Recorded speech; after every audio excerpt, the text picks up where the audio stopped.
వీరన్న గారు ఎంబీసీ కులాలకు సంబంధించి సమస్యలు క్లుప్తంగా. జై బీసీ, జై ఎంబీసీ,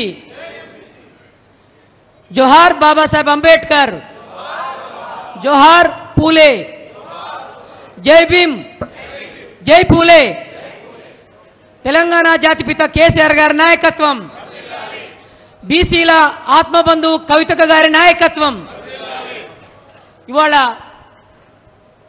బీసీల యొక్క రిజర్వేషన్లను ఇవాళ ఏ కులానికి ఎంతైతే ఓట్లు ఉంటాయో ఆ కులానికి అంతే రిజర్వేషన్లను అందించడానికి స్థానిక సంస్థలలో ఏ కులానికి ఎన్ని ఓట్లు ఉంటాయో ఆ కులాలకు అంతే రాజకీయ భాగస్వామ్యాన్ని అందించడానికి ఇవాళ గౌరవ కవితక్క గారి నాయకత్వంలో బలమైనటువంటి పోరాటాలు నిర్వహిస్తున్నటువంటి చరిత్ర ఇవాళ కాంగ్రెస్ పార్టీకి నిద్ర పట్టకుండా పోతా ఉంది. ఇవాళ ఎక్కువ భారతదేశంలో సంక్షేమ పథకాలు ఎవరు పెట్టిరంటే ఏం చెప్తారన్నా? గట్టిగా చెప్పండి అన్న కదా. మరి ఇవాళ బూతులు తిట్టే సీఎం అంటే ఎవరు పడతారు మీకు? చూసినవా? అదొక చరిత్ర. అంత దుర్మార్గ పాలనలో ఉన్నాం. కాబట్టి ఆ చరిత్రను తిరగరాయటానికి కాంగ్రెస్ పార్టీ ప్రెస్ క్లబ్ వేదికగా చేసుకొని బలిసినటువంటి కొంతమంది విద్యార్థి నాయకులను కూడా తయారు చేసుకుంటా ఉంది. తెలంగాణ ఉద్యమం వచ్చింది, తెలంగాణ విద్యార్థి నాయకత్వ నిర్మాణాన్ని చేసినటువంటి చరిత్ర గౌరవ కేసీఆర్ గారికి దక్కింది. ఎంతోమంది విద్యార్థులను ఎమ్మెల్యేలుగా మంత్రులుగా తయారు చేసిండు గౌరవ కేసీఆర్ గారు. కానీ అదే విద్యార్థి ఉద్యమం నుంచి పుట్టినటువంటి నిన్న వచ్చినటువంటి కొత్త బిచ్చగాలుగా మాట్లాడుతున్నటువంటి విద్యార్థులు నోరు అదుపులో పెట్టుకొని మాట్లాడతామని చెప్తున్నా. ఏంది? నిన్న కవితక్క గారు అసెంబ్లీ వేదికగా కూర్చొని అక్క ఒక బుక్ మెయింటైన్ చేస్తుంది అని చెప్పి కొంతమంది బల్పొచ్చినటువంటి మాటలు మాట్లాడుతూ ఉన్నారు.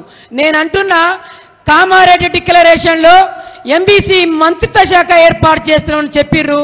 ఆ అక్క చేతిలో ఉన్న బుక్లో ఆ మంత్రిత్వ శాఖ అమలు చేయమని చెప్తా ఉంది. అది కాంగ్రెస్ పార్టీకి మింగుడు పడటం లేదు. కామారెడ్డి డిక్లరేషన్లో మొదటి అసెంబ్లీ సెషన్లోనే పూలే సప్లాన్ పేరుతోని 20,000 కోట్లు కేటాయిస్తా అని చెప్పి మోసం చేసిర్రు. అక్క అసెంబ్లీలో ఆ బుక్ తీసుకొని మిమ్మల్ని బహిరంగంగా విమర్శిస్తూ ఉంది. అయినా మీరు బుద్ధి మానుకోకుండా మీరు బూతుల సీఎంగా చరిత్రకు ఎక్కడానికే మీ ఎమ్మెల్సీలను కూడా ఇవాళ తప్పుదారి పట్టిస్తూ ఉన్నారు. కానీ ఇంకో విషయం చెప్తా ఉన్నా, మన రేవంత్ బస్ పాస్ తీసుకొని కొంతమంది విద్యార్థులు మాత్రం కాలేజీలకు పోతారు. కానీ మరి ఏందో కానీ తెలంగాణకు పట్టిన ఆత్మగౌరవం మొత్తం దరిద్రం వచ్చింది. ఇవాళ విమానం పాసులు తీసుకొని ఢిల్లీకి రేపు మాత్రం దిగ్విజయంగా పోతా ఉండు. తెలంగాణ సంపద మొత్తం బస్ పాస్ లెక్క విమానం పాస్ పెట్టుకొని మాత్రం ఢిల్లీకి మాత్రం పయనం కట్టిండు.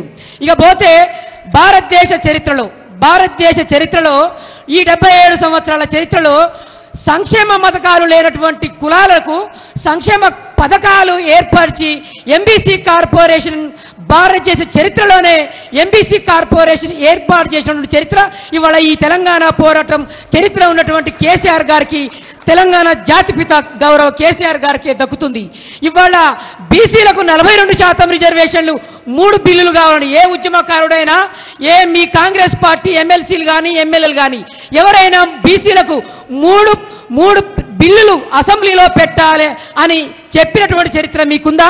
కానీ ఇవాళ బీసీల గొంతుకగా గౌరవ కవితక్క గారు బీసీలకు 3 బిల్లులు పెట్టి విద్యా ఉద్యోగ స్థానిక సంస్థల రిజర్వేషన్లో పెట్టమని అక్కగారు అడిగితే ఇవాళ మీరు దాన్ని నినాదాన్నే ఇవాళ 3 బిల్లులు చేస్తే మా ఇజ్జత ఆడబోతుందో, కవితక్క గారికి ఎంత గొప్ప పేరు వస్తుందో, చరిత్రలో కవితక్క గారి అసెంబ్లీల చరిత్రలో నిలబడుతుందో అని చెప్పి ఇవాళ మీరు 2 బిల్లులకు కుదించుకున్నటువంటి చరిత్ర ఇవాళ కవితక్క గారు చేసినటువంటి చరిత్ర కాదా?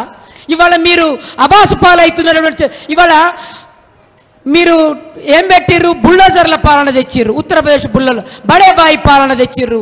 ఏం చేసిర్రు? మూసి మురికి నీళ్ళను కూడా మీరు ఆ ఉన్న కంపు పేరుతోని అక్కడ కూడా మీరు వ్యాపారం పేరుతోని ఆదాని కాడ 100 కోట్లు తీసుకున్నటువంటి చరిత్ర ఇవాళ కాంగ్రెస్ పార్టీ దరిద్రం పట్టింది. కాబట్టి ఇవాళ ఒకసారి గట్టిగా మీరు బీసీల ఆత్మబంధు కవితక్క గారి నాయకత్వం, గట్టిగా మాట్లాడితే కామారెడ్డిలో ఉన్నటువంటి కలెక్టరేటు ఆ బైపాస్ దగ్గరికి వినపడాలి. మీరు కవిత గారి నాయకత్వం, జై బీసీ, జై పూలే.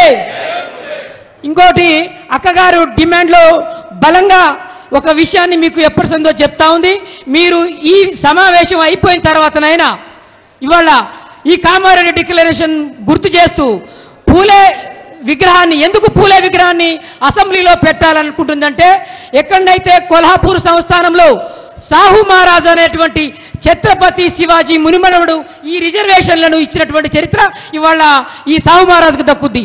ఆ రిజర్వేషన్లనే పూలే ఆలోచన విధానాన్ని తీసుకొని సామాజిక ఆర్థిక పరివర్తన ఆలోచన విధానంతో గౌరవ కవితక్క గారు ఇవాళ పూలే విగ్రహాన్ని అసెంబ్లీలో పెట్టి బీసీల యొక్క గొంతు, బీసీల అడుగులను, చిన్న కులాలను అసెంబ్లీకి తీసుకుపోతా, జడ్పీసీ చైర్మన్లుగా చేస్తా, జడ్పీటీసీలుగా చేస్తా, మీకు మేము ఉన్నా అని చెప్పి కవితక్క గారు పూలే బొమ్మను అసెంబ్లీలో పెట్టాలంటుంది. కాబట్టి మీరు బలంగా ఈ విషయాన్ని నియోజకవర్గాల వారిగా చర్చ చేస్తారని కోరుకుంటూ ఈ అవకాశాన్ని ఇచ్చినటువంటి గౌరవ కవితక్క గారికి పాదాభివందనం చేస్తూ మీ అందరికీ మరొకసారి జై బీసీ, జై బీసీ, జై బీసీ, జై పూలే, జై పూలే, జై భీమ్, జై భీమ్, చేయతి చెప్పండి, జై భీమ్, జై భీమ్, జై పూలే. జై పూలే. బడుగు బలహీన వర్గాల ఆత్మ గౌరవ ముద్దుబిడ్డ కవితక్క గారి నాయకత్వం. ఓకే.